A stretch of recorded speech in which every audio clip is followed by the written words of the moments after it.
Our next speaker is quite a fellow. You're going to love him if you haven't met him already. CEO of Ford Motor, Alan Mullaly. He's an American icon. Just think how badly the American automobile industry was doing, especially in 2008 and 9 during the financial collapse in the beginning of the Great Recession. Other companies took big infusions of capital assistance. Ford didn't. Ford's the only major auto company that did not.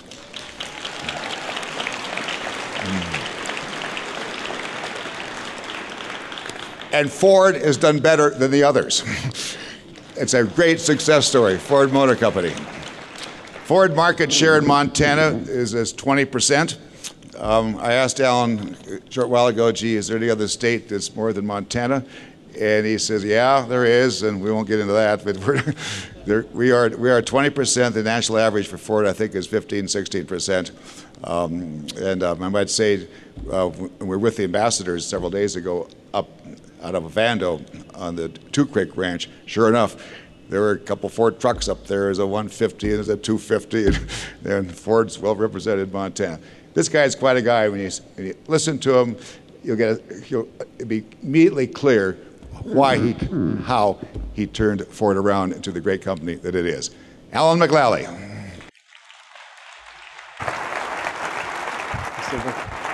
Thank you. Thank you. Yeah, I like that. He was trying to say something. While I have the senator here, I'd just like to say a couple of things about his leadership also. I've had the honor to work with him for many years at Boeing and also the last 7 years at Ford. And to go through this last recession, fuel prices moving up, the economy slowing down worldwide, and the financial crisis, it was one of the most serious times for our country's history. And Senator, your leadership and your support of business and driving an environment where businesses can flourish and grow and provide great economic development, there is nobody that has led that better than you. And the thing I've always loved about you personally is you never forgot you're from Montana. And Montana is so cool, and you are such a fabulous leader. Thank you very much. Thanks a lot. Go to it. Thank you. Okay, thanks. Well, I'm really sorry about that. I'm really glad to be here with you. It's a pleasure to be back in Montana. I love Montana, spent a lot of time in Montana over the years. I grew up in Kansas, and then I spent 37 years at Boeing in Seattle. And we have a son that's just graduating from Montana State, and it was just so fun to be back. Now, Senator Baucus asked me to come, and he asked me to address three things. First one was, after 37 years at Boeing, why did I choose to leave Boeing and come to Ford? And the second thing is to provide you with our perspective of manufacturing and also the automobile industry worldwide. Also, what does that mean to us in the United States as far as economic development and great jobs and great careers? Because it's a very, very exciting time for us as an industry worldwide. And also to share with you the technology roadmap. How do we see the technology developing, and what are the opportunities for all of us? So I'll say a few things about each of those, and then I'll be glad to open it up for questions. And I think we got some mic wranglers here, and so all you have to do is raise your hand, and I'd love to know who you are, so maybe introduce yourself, and be glad to take your questions. So it was really kind of fun to have Jim here. Jim's a great leader, and Boeing is a fantastic company. And I had the honor to serve Boeing for 37 years, and I was on the design team for every Boeing airplane. I just like to go through them slowly. It's like family members. The 707, the 727, the 737, the 747.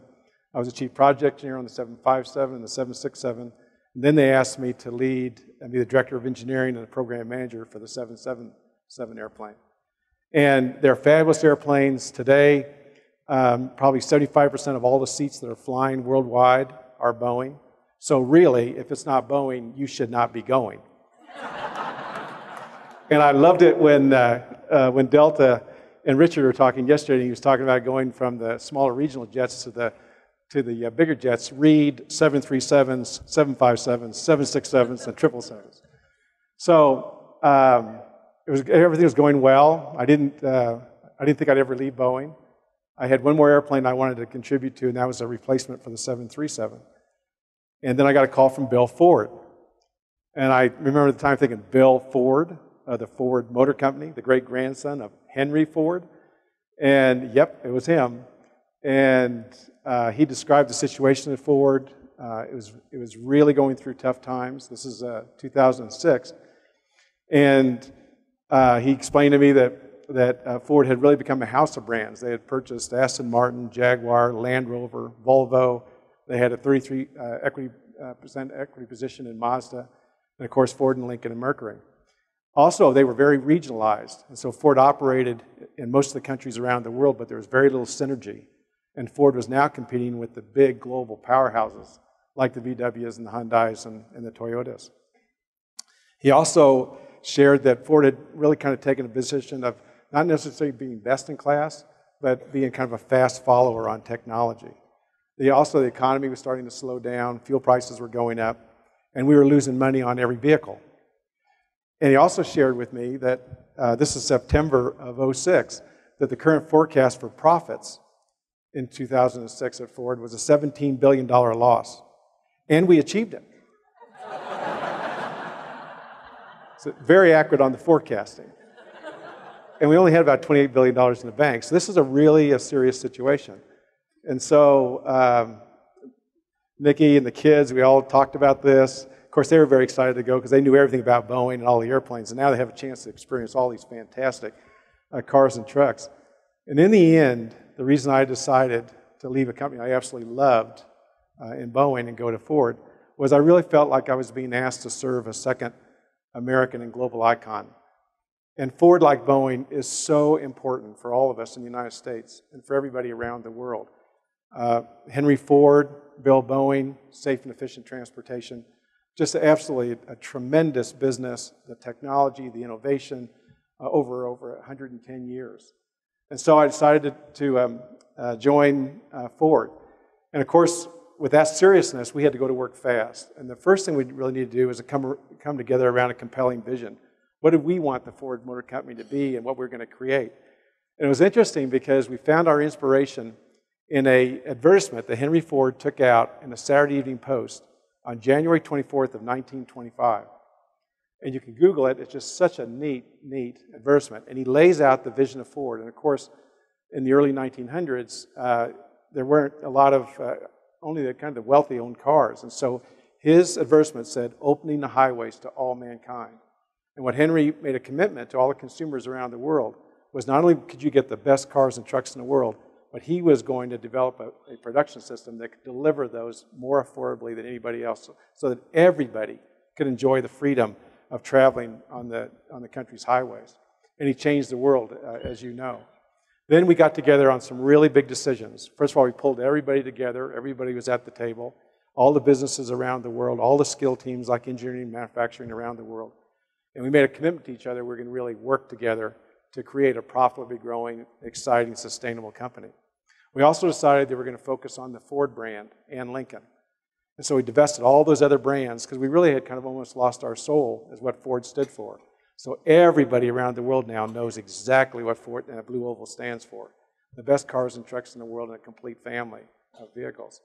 We also decided that we would restructure our business very quickly with our suppliers, with Ford, and also with our great store owners to get back to operating profitably as fast as we could because clearly we were running out of money. The other thing we decided to do is to take out a small home improvement loan of $23.5 billion. And at the time, most people in business thought we were crazy because we were in such tough shape. Now we're going to take all on this debt that we might not be able to pay the payments.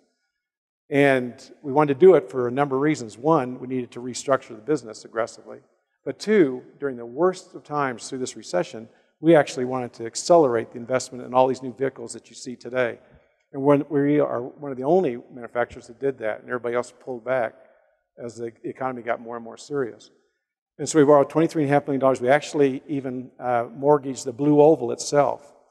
So if we wouldn't have been able to turn Ford around, the Blue Oval as we know it would have gone to somebody else. Now, the next thing we decided was that we were going to commit to a complete family of vehicles. and we're going to commit to making those vehicles in the United States. And as you know, 7 years ago, most manufacturers were moving their operations outside of the United States because they couldn't compete.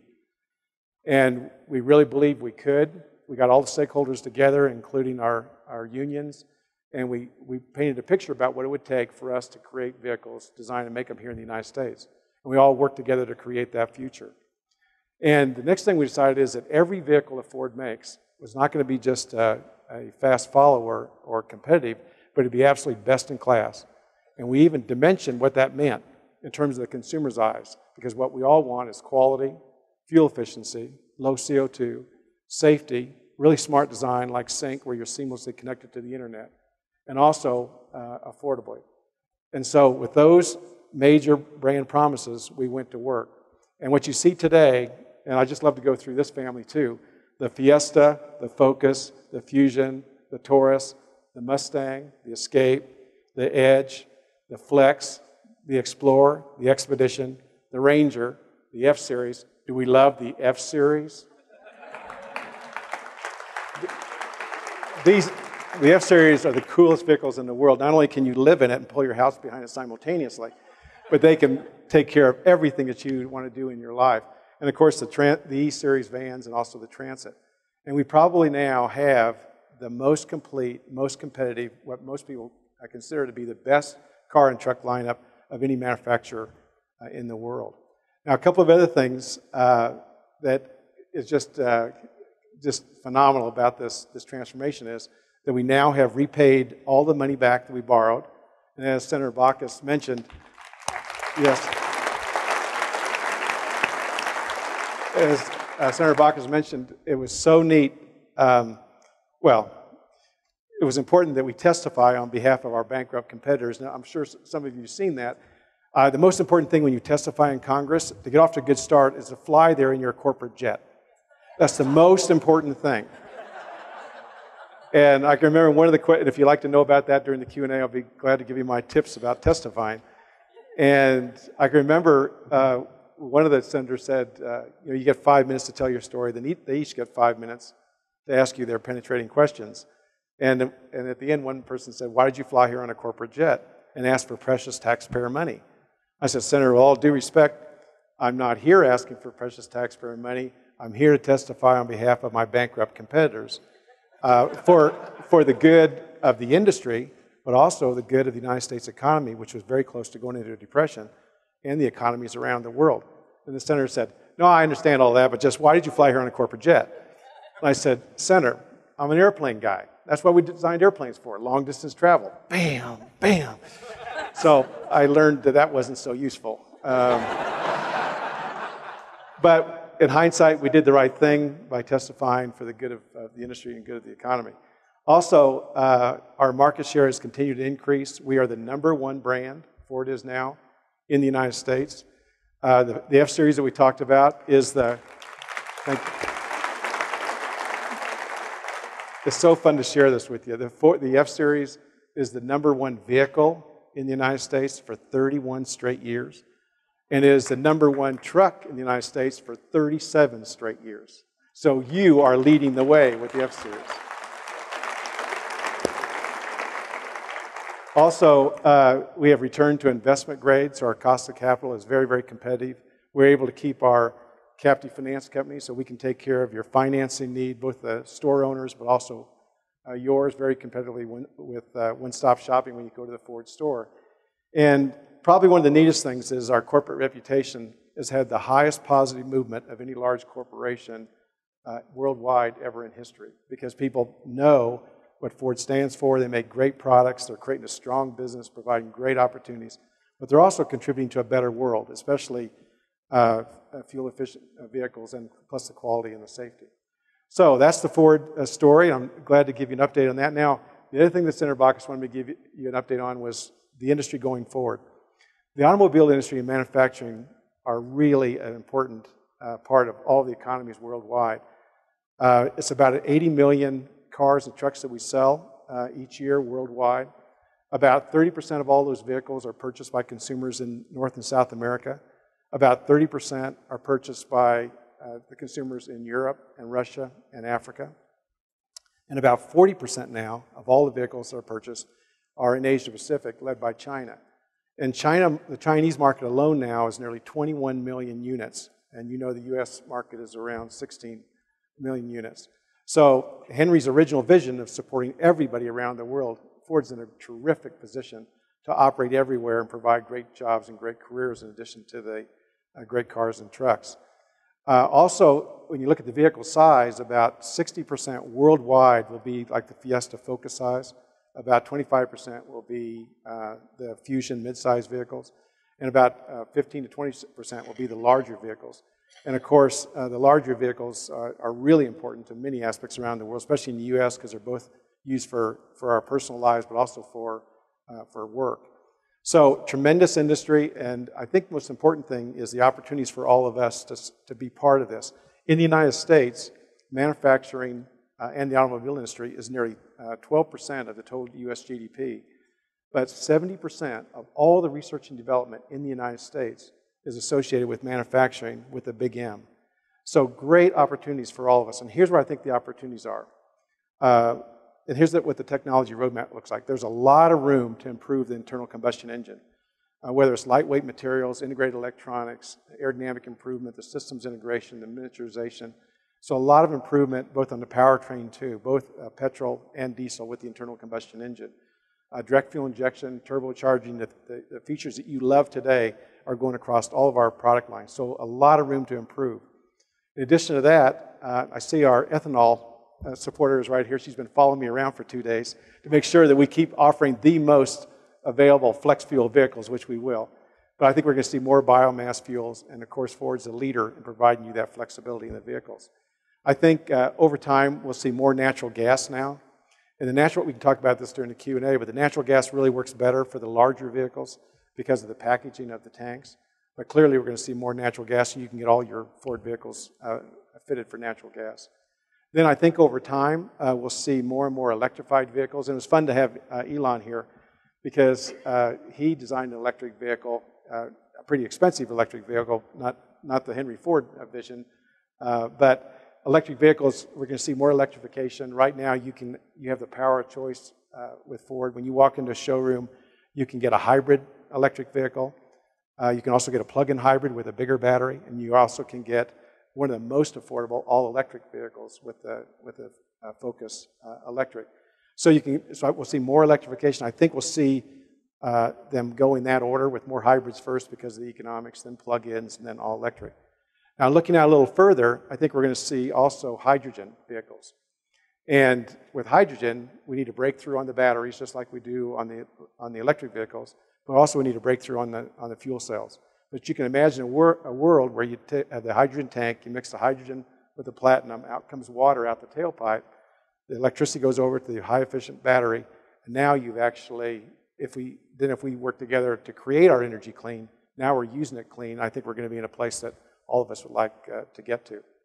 So I think there's a lot of opportunity for all of us. We welcome all of your ideas. There's so much innovation and technology being developed in Montana. We have a great supply base. Just send me a note yourself if whatever ideas you have that will fit into that technology roadmap. And with the internet and information being almost ubiquitous, it really doesn't make any difference where you are in the world. You have a chance to participate. And I don't know of another company that welcomes ideas and welcomes innovations and is more fun to work with than the Ford Motor Company. Okay, so that's my report to the committee, and I'll be glad to take your questions.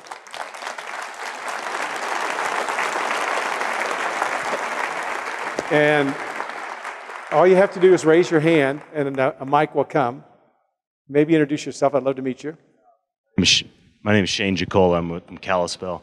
Maybe you could talk a little bit about your vision with One Ford and what that may help some of the other manufacturers in Montana and what lessons you learned and how that could maybe be a benefit to them. Very good. I had a chance to talk to Shane earlier. Could you all hear Shane's question? Shane asked about One Ford and what could maybe all of us learn about that.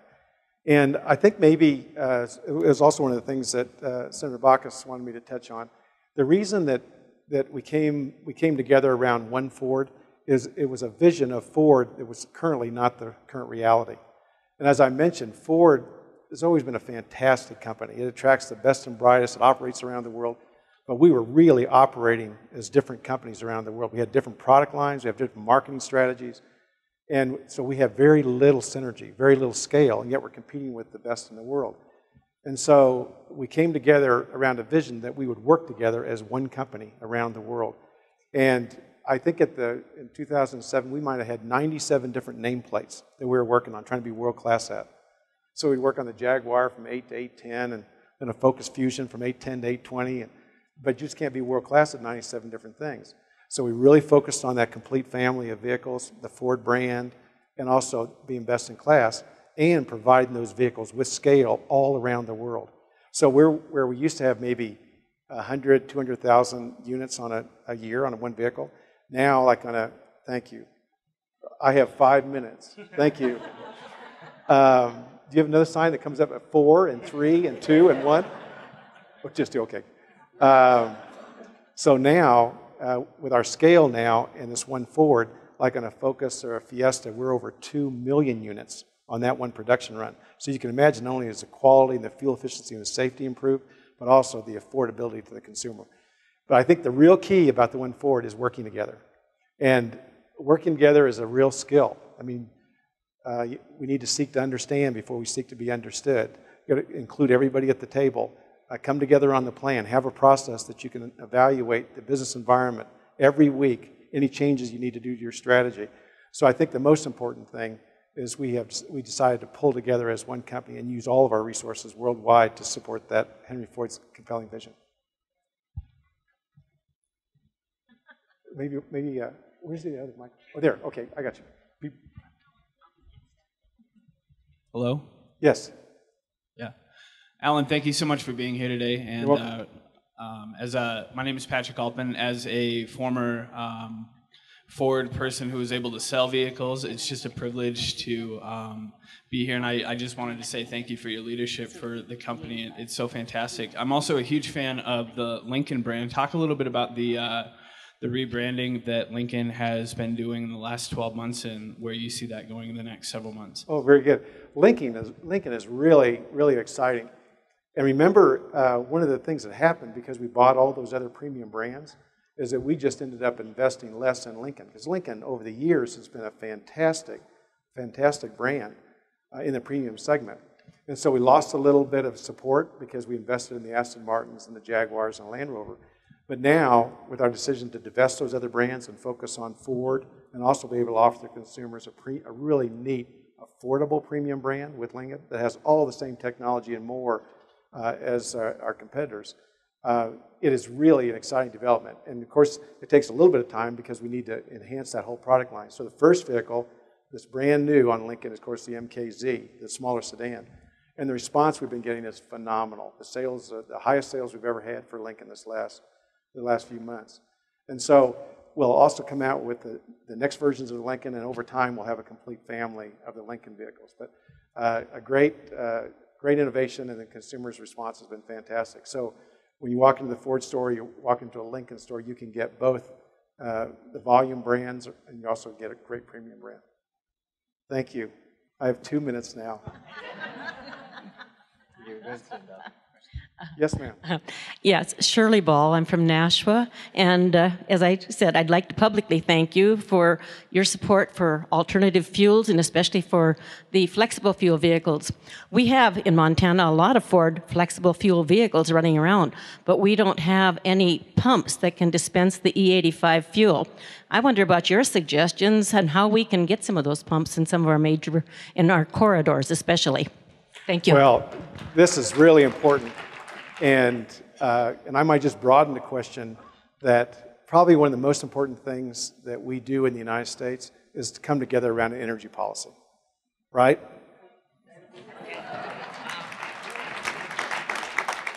This is the participatory part.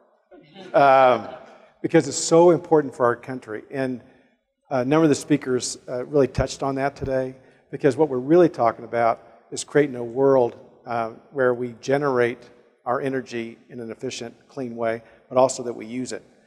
And the most important thing is that we do have the natural resources to do it. And so it's so important that we keep developing that. So not only for the ethanol, but for hydrogen, for electricity, that infrastructure plus natural gas is probably going to be one of the most important things that we, the citizens of the United States, and our leaders, that we come together on what is going to be the plan for that. And so we lobby hard for that. Senator Baucus has been a tremendous leader. But for us to realize this vision of having the alternate fuels available and be able to make our lifestyles work, we need to continue to invest in the infrastructure. So we're working very hard with all of the public-private partnership to push that agenda. Maybe one, oh no, it's not zero, it's the N. Okay, I got it. Maybe one last question. Can you turn up the lights just a little bit? I just can't see the mic. Maybe not. Hello. Okay. Hello. Okay, Preston from Northwest Montana. Very good. And I'd like to follow up on your question. Your predecessor, Jim McNerney, stated that the U.S. will become a global leader in energy production, leading to significant reductions in energy costs by 2020. He also stated that this must be accompanied by increases in energy efficiency and conservation. If my memory of history is correct, that sounds very much like the mid to late 1970s, when improving energy conservation closely preceded falling global oil prices in the early 1980s. At that time, both the auto industry and the American auto consumer abandoned fuel efficiency in favor of huge SUVs, like the Hummer, which I hate. That is not a Ford vehicle. I understand that. I think Ford had some pretty big vehicles too at the time. If Mr. McInerney's prediction is about U.S. energy independence and lower energy prices comes to pass, what will keep the recent history of Americans abandoning energy conservation from repeating itself? Well, this is really an interesting question, because the progress that we have made in fuel efficiency, and I'll just use Ford for example, we've improved our fuel efficiency on cars by over 110%. And we improved the efficiency on our trucks by over 70% since the time period of the mid-70s that you were mentioning. But the neatest thing today that has happened is that fuel efficiency is one of the #1 reasons to buy. So in the first time in history, the consumer is aligned with what they really value, and that's aligned with fuel efficiency. Same way with quality and safety, and of course, smart technologies too. So we continue to improve. We have a very aggressive plan for the United States, as you know, but most of the countries also around the world, to continue to improve our fuel efficiency and also lower the CO2. And I think it's one of the most significant enablers for the technology and the innovation associated with the new alternate fuels and also with the design for fuel-efficient vehicles. So I think it's great that we all have come together, that fuel efficiency is important, and we value that in our purchase decision. I don't see anything turning that around going forward. One last thing I'd like to say, that I didn't say, is about United States competitiveness. And this goes back to Senator Baucus and his leadership over the years. We are in a tremendously competitive global economy. And every day we earn our right. We earn our right for our economic development and our lifestyle. And in manufacturing, we do it by creating the best products and services in the world that people really do want and they really do value. And there is no reason that we can't compete with the best in the world. Our manufacturing productivity is the best in the world. And if we just stay laser focused, both public and private partnership, on creating an environment that Senator Baucus has always stood for, and that is a public-private partnership where we create an environment where businesses can do what they do, and that is create products and services, and do that using less resources and less time, we're absolutely going to earn this fantastic lifestyle that we're all experiencing. And one of the neatest things about the Ford story was that we were moving all of our vehicles outside the United States, and now we are moving the vehicles back into the United States. And you go to a place like, just like in Michigan, we are making a Focus, a petrol, a hybrid, a plug-in hybrid, and all electric, all in the same production line. And in Flat Rock, we just announced that we're bringing the Fusion production back from Mexico to the United States. So of all the things that, I know. And as somebody mentioned this before, but the summit that you are participating in, and your absolute laser focus on economic development, and what does it take by everybody, public, private, to create an environment where we can grow. Probably, I think, the most important thing that we do together. So it's been an absolute pleasure to be with you, and I'm honored to be associated with economic development with you. Thanks a lot. Good